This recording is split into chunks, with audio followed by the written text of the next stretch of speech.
We will go ahead and continue our post-race media availabilities. We are now joined by our race-winning crew chief, Scott Graves.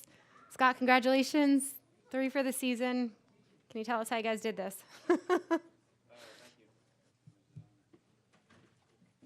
about this? All right. Thanks.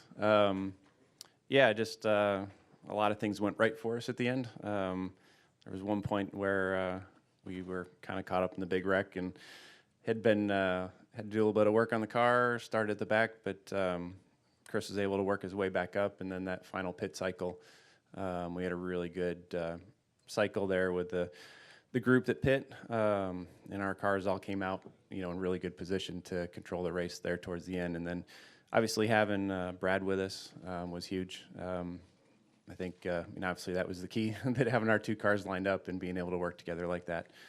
So we owe him a big thanks, but pretty cool to see both RFK cars up there running 1-2 and get that finish. It's been a long time coming into a Speedway race for us. Awesome. Congratulations. We'll go ahead and continue. If you have a question, please raise your hand and we will get a mic over to you. We'll start over here to the right.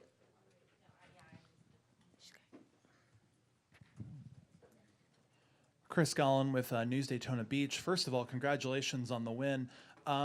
You guys have 3 wins on the season now.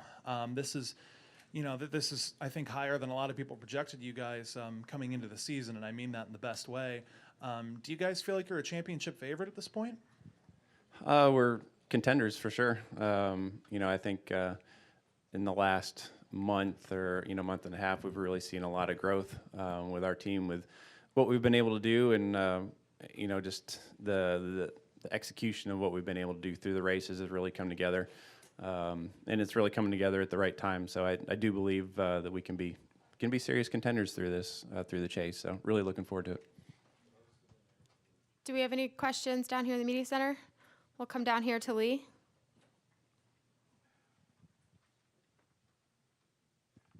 Is this as unbelievable to you as it is to us? Because, I mean, it's not that the kid doesn't have talent, but my gosh, you didn't have a 3-win season on your bingo card when the year started. No, I was talking with a couple of guys about it in Victory Lane. I mean, all the years of trying and like and just struggle and everything that goes with it, and it's so hard to win at this level because everybody is so good, and right now it's just kind of clicking off, falling in place. It seems a little surreal that it can happen like that, but obviously super excited about it, and can't wait to go get more. What is it about this car that makes it so difficult to win? Just everybody is so close. It really takes a whole team. It takes the driver. It takes good engineers in the setup. People at the shop putting everything together right. It takes the pit crew. And right now it's the most complete team that I've been a part of. I think I've said that a few times. It's really come together from that side of it, and that's what it takes. It's like just the mistakes are so hard to overcome now. If you have them, it's so hard to recover. So it's just been that part of it's just been working really well.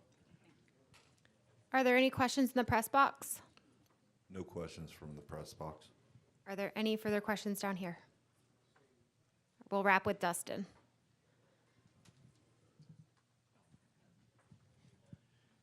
Dustin Long, NBC Sports. Scott, obviously it's not one person that makes an impact, and it's everybody in the shop, but certainly, we'll look at a big change with Brad coming over a couple years ago, and a lot of changes that we could see and a lot of things maybe we didn't see. How has he impacted the organization? How has he maybe changed the direction or steered the ship in a different way?